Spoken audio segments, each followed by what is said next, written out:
Hi, I'm Liz. And I'm Rhea.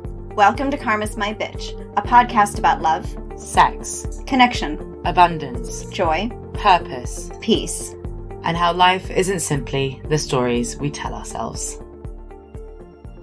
I finally get it. I think I get, in a very blurry way, why all the little pieces have led up to this episode. From learning what karma is, from learning all the different ways we've been scared, all the different ways we've been held back, or more accurately, all the different ways we've held back ourselves. How following your heart starts showing you all those little chinks and allows you to heal them, patch them up. And how once you start doing that, the world looks crazy, looks weird. But then finally you get to a place where you're like, nothing can kill me. And kill me is the wrong word, and I'm trying to find a better word. But I don't know if I'm saying this very well. I think I'm actually saying this terribly. I don't think so. But I think that if I look, it's as simple as that. It's what I've told you. And I think I said it a couple of episodes ago. If you had told me 80 episodes ago, sitting in your... 80? What the fuck? Have I done that right? Wow, Yeah, I've done that right. 80. Yeah, 80. That's amazing. 80. Then I remember sitting, recording our first ever episode. And I thought I knew everything. I was like, oh, whatever. It's just, this is shit that happens to you. It's showing you where you're still a bit in pain. Let's do this from a psychological perspective. Let's deal with your shadow. Yeah, let's deal with your shadow. Look, you've been ghosted. Or let's talk about gratitude or mindfulness. So, let's talk about sex. And then in season 2, let's talk about maybe astrology. And let's talk about the soul's blueprint. Let's talk about divine design a little bit. But ultimately, let's talk about growing the fuck up and owning ourselves. Let's meet ourselves, let's own ourselves, and then let's share ourselves in season 3. Yeah. It's nice how we kind of just slip that shit in there, don't we? Yeah, literally. You think we're going to talk about this, but really. Yeah. Initially, it was look at your fears, but then it's where's your power? And this season has really felt about not just where's your power, because that was, it's important. But it's more, okay, so what do you want to do with your power? How are we going to build that? How are we going to start building that? Just start. Begin to begin. And that's kind of how I feel where I'm at, my journey. Which is why, as I said, I feel the podcasts have been really fucking weird.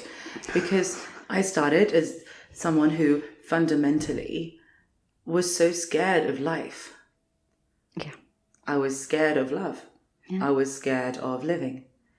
I was scared of anything that brought me joy because I was so scared to lose it. And I got flung into a washing machine. There are some episodes in the past seasons where I'm so upset that I had to edit myself out because no one wants to hear someone crying on a podcast. It's been a real roller coaster for me. It has. But I think what's important is if I hadn't done it myself, I wouldn't believe it. And I wouldn't trust it. And I wouldn't be confident just enough to keep going, knowing that whatever will be flung at me, I have all the tools to deal with it. And if I could get myself out of where I was to a place where maybe anything is possible, then maybe everything is possible. It always is. But what I find really difficult is that I feel this way on a very internal level, like a little bit. I'm not saying it's cemented in. Right. But well, it's just also new-ish for you. Yeah, and you see like a little glimpse of it. Yeah. But the world looks like it's breaking down around me. Oh, yeah. Maybe because I started sooner, I did more of it earlier. I don't know. You took the intensive. You gave it your full attention. And when it didn't have your full attention, it got your full attention. So you couldn't escape it. You were bound to it. You might really want to hit the pause button. And some people can, some people have. But somehow, especially depending on what your purpose is and what your intention behind it is, you're going to get there. Even if you need somebody to pop up in your life in a dance class one day. we're all here for that reason. We're all bound. You were alive and living in this moment, here for this transition, this leap, this giant leap from 3D into 5D consciousness, right? From separation into oneness. We're all here for it. There isn't a single one of us on this earth plane in this very moment who isn't here and who isn't contracted for that transition, which means we are all on board with it to one degree or another. Well, I think that's the thing that we have learned, right? That to come into oneness is effectively to first come into oneness with oneself. Yes. And then once you're able to do that, Which is a process. Yeah. And can take time. Fuck ton of time, you can then have compassion Yes. for others, and you can then see yourself in others. Very much. And then you can realize that we are all Yeah. the same. Yeah. We are one world. Yes. Once you're able to live your truth, Yes. you can respect someone else's, Oh, yeah. regardless of whether you agree with them or not, because you understand that someone who hurts someone else is effectively just in pain. Yeah. And their pain is being echoed out to you. So if they're trying to hurt you, it's because they want to deflect from the hurt they feel. So all of a sudden you can really start seeing how we are all connected, and actually how everyone, it's so important that we're all healed. We are all whole because we are all one. Like our world works when we are all open, compassionate people. That is the utopia. That is the heaven, as it were. That for many, many of us feels impossible. But I mean, I can tell you from my perspective, if I can do it, then I think a lot of people can. Yeah. When you, like you said, when you show yourself enough compassion to see yourself through your own struggles, you can recognize when somebody needs you just to step back because they have their own struggle, right? You don't have to know what it's like to be them. You don't have to know exactly what their struggle is. You don't even have to align with their struggle. You don't have to see the world through their eyes because you see it through your own eyes. And it was a shit ton of pain. 3D, separation, judgment, shame, it's painful and it sucks. And life is just about enduring and surviving. It has been. Yeah. Right? And so when we really clue into that is when we can then begin to see, as you said, we were just a bunch of whole people playing broken individuals in this larger story. But why? Because to allow for all the potential and possibility that our power enables, right? Because our power can bring forth anything. Our human history has shown just a small amount of what is possible. What do you mean our power can bring forth anything? What you would know is manifestation, what others might call miracles. But again, it's the power to create as much as it is the power to destroy and everything in between. So 2020 was about clearing the energy for all of the possibilities to come forth in 5D. That's all it was. Basically just getting rid of all the rules. The rules, burning through our fears or allowing those fears to surface so that we can burn through them. Those are the really big things, and ultimately enabling freedom. But when we're living in that state of it's a jungle, right? Where if anything is possible, then everything is possible. That means we have to allow for all that shit to exist on the surface in order to figure out what remains and what doesn't. Because there are a lot of people who are going to take a lifetime or two to sort out their shit. And it might not be very pretty shit, but it's going to be in our faces.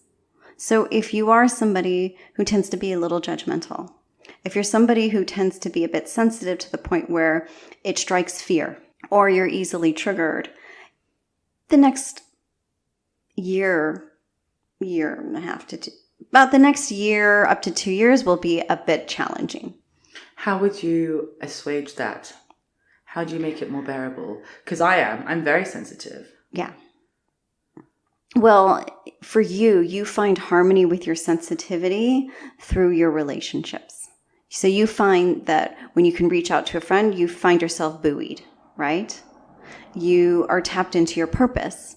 So you know that the moment you connect to your purpose and your work, you feel a bit of joy, right? So that's how you do it for yourself. And so I think it's always about what brings you back to that happy place. And I don't mean about the sort of superficial happy place. If I picture myself on a beach, I'll feel calm for a minute and that's going to be enough. It's not going to be, that won't be enough. It's got to be what really connects you, if not physically, then emotionally, to joy and happiness, to bring you back to that place of peace. No one, and I will say this a gazillion times more, no one is immune to all the energies that are floating around. No one's going to be immune to all the changes. You can certainly ride it out, untouched, if you will, much like as we discussed in Welcome to the Jungle, that 3D and 5D will continue to exist alongside each other. We don't just like sort of show up 5D beings and think that everything's going to be perfect, because in many ways it won't appear to be so. So to really maintain a healthier mindset, a healthier way of living, a healthier approach to our daily life and our relationships, it'll be really helpful to focus on 3 things. 1, and this is something we rarely talk about in the podcast because we're all about spiritual health and healing the emotional body and stuff, but it's your physical health that is really going to need your attention. And it almost goes without saying after 2020 that, well, hell, yeah, right? With everybody getting tested for the virus like every other week and stuff, right? And the antibodies test and this and that. Like we're all suddenly very aware. If I have a cough, what does that mean? If I have a sniffle, what does that mean? I blew my nose 2 times in the morning. I might have it. So we're suddenly very body aware. That's because our bodies are saying hello. We are moving through some massive transitions and the physical body goes along with it. In order to make all these energetic, vibrational transitions, the body needs to be in optimal health or it will suffer. So there are those of us who think that we can have it all. And our physical bodies bear the brunt of those choices. And as we've discussed in previous episodes, we always have to hold ourselves accountable for all of our decisions and choices. This is not a lecture, Rhea, I swear. I'm the last person to tell you how to live your life. But your bodies will tell you. They scream at you through all of your physical symptoms, like my autoimmune diagnosis. Like I live with this every day, right? We have, because of our issues, damaged our bodies. It's all about assisting our vibration raise, like assisting a rise in our vibration to enable that 5th dimensional frequency, which is higher and finer than 3D. So what's the second thing? Happiness. So ultimately the question is, can you define what brings you to your happy place? Our very human brain associates happiness with pleasure, and the two are not the same. What pleases us isn't always what makes us happy. Happiness is, for anybody who did not have the pleasure of listening to episode 1, season 4, happiness is that state of emotional equilibrium that allows us to be in flow with all that is. So basically happiness is more like contentment. When you're in that state of equilibrium, as we discussed, you could have little ups and downs, but you do not remain in those ups and downs. You always return to that even-keeled state. Yeah. And we're not used to that. And as we had described it before as well, there are different levels to it, if you will. And I don't mean levels like video game levels where it's like, oh, I have to aspire to the next thing. But the higher your vibration is raised, right? The higher the frequency you go, what happens is that you get knocked down even less and less, right? You really just, your lows really are tiny, tiny lows. And you come out of them quite quickly. As I said before, it's like something might poke you and it might take you a second and then you're like, okay, I'm fine. But we're not used to that because 3D was so difficult and challenging that we really required coping mechanisms to deal, whether it be through food, alcohol, drugs, etc., or adrenaline rushes, if you will. And so what we were always looking for and what we always associated happiness with were like steep spikes. I've got to be feeling really, really good. And that's how I know I'm going to be happy. So we're always really chasing those moments, if you will. But we cannot. And then in the moment, we're dreading the moment going to finish because we know we're going to have to look for the next one. Exactly. In 5D, you're not chasing anything. It just is. But you're not going to be, it takes time to become accustomed to it. That's why you don't really hit bliss right away because you have to kind of build up to it. So you recognize that state of being. That makes sense. Yeah. And so what's the third thing then? Abundance, which is something we saw and had to really deal with, but we are only still just coming into that, because as we confront greed and as our financial systems shift and as we are really forced to contend with all the damage we had wrought in our relationships, in our systems of government, and I'm talking globally, I'm not just talking in Western countries. I'm talking about all around the world, and I'm talking about just through history and how much damage it's wrought on our planet. It will take time to really sift through all of that, right? So abundance is how we're going to work through it and see, and that'll be sort of the lens through which we see things. And abundance is knowing we have enough. It's not existing in a state of lack. Yeah. Which makes absolute sense, because that is fear, right? So instead of thinking, oh God, I only have one boyfriend, or I only have one choice, or I have not enough, you don't. Yeah. When you're in flow, everything is enough. It all just kind of works. Yeah. Right? We don't have to scramble to borrow from Peter to pay Paul, if you will. Yeah. It all just kind of flows, but it comes and it flows from the recognition, not just of abundance, but of how we had to move through and work through our own FOMO, right? Yeah. And the belief that we need all of these things. But then why are we focusing on happiness and abundance and health instead of social justice or racial equality or eradicating hunger or poverty, you know? It's a good question, because those were all up in our faces in 2020, like a motherfucker, weren't they? So it was like all over. Things. Because if you can believe it, because even though it sounds like that's what 5D should be about, right? In one world, aren't those all the things that we're supposed to be contending with? And it's because the foundation of 5D isn't fairness, equality, or justice. Because justice, if you will, I mean, we will still see the word justice in 5D, but our sense of justice in 3D is very much based in right or wrong.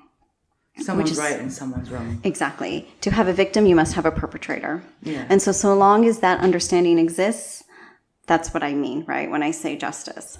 5D is effectively about harmony, peace, and wholeness. We can't enable those three things, harmony, peace, and wholeness, until we've enabled it for ourselves. Yeah, because once you have those in place, fully and completely, like once we're fully wired in, all of those issues that you named are all things that won't exist when we're in that state. There will be differences, however. And I think that's the thing that people get very confused by. When they have this vision of a whole peaceful world, their vision is almost communist, if you will. Then we're all doing the same thing, right? We're all on equal footing because we're all earning the same, we all live the same, etc. No. We're all in a space of compassion that we can acknowledge all of our unique differences, and that's not a bad thing because you get what you give. But isn't that like karma then? Right. Like the old idea of karma, like what goes around comes around. Karma does not exist in 5D. The notion of karma comes in the space of separation. Yeah, so it's not about what goes around comes around. It's what you give to yourself, you give to others. Because what you can embody is then magnified. So if I can give myself the space to be me, I can give someone else the space to be them. Yeah. If I show this person compassion, that compassion will expand tenfold.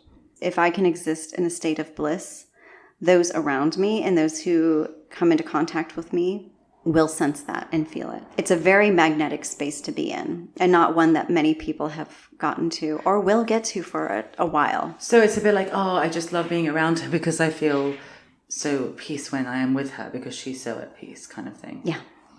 Okay. But you may find, as you're doing this work and stuff, that it might repel some people because vibrationally they are just so not there that they can't handle that energy. It's just too much for them. So if, for example, I show someone love, are they likely to show me love back? No, not necessarily. It just enables that love to surround you all, but that person may not necessarily reciprocate or be able to.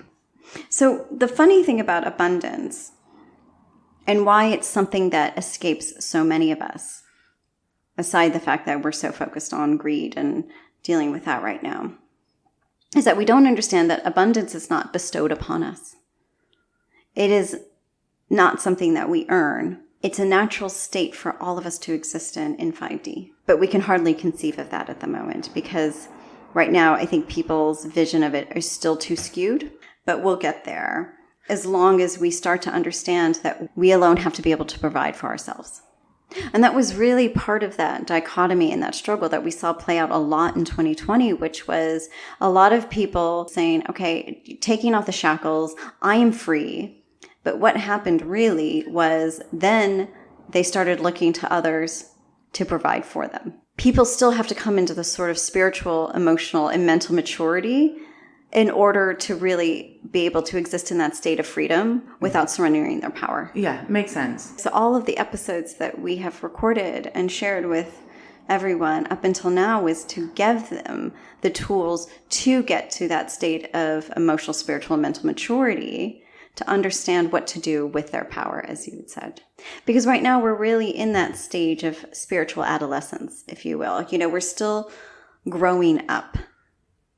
And we're just realizing, we are really just at the beginning of realizing how powerful we are.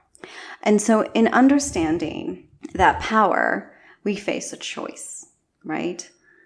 How are we going to express that power?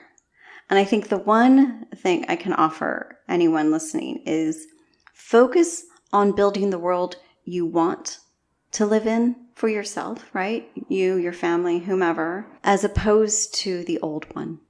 Because what I found a lot of people really doing was that they were focusing so much on fixing and changing the old one as opposed to really just going within and making all the internal changes necessary. When everything is gone and you realize that there are no rules, but you can stand on your own, you can do whatever you want. Yeah. And it'll all be okay. Right. But it'll be better than okay because you've built it. Mm-hmm. Then the question is, what the fuck do you want to build? 3D is done. Yeah. And so we move ourselves into 5D effectively. Just by choosing to. Just by choosing to. And as we said before in season 3, you don't necessarily just make the choice and then boom, it's done. You make the choice and then you take the actionable steps of healing yourself and then you're there. But it effectively begins with the choice. That makes sense. Yeah. Thank you for listening. For more information, articles, and inspiration, find us at karmasmybitch.com and at karmasmybitch.insta. And if you liked what you heard, please subscribe and leave us a review.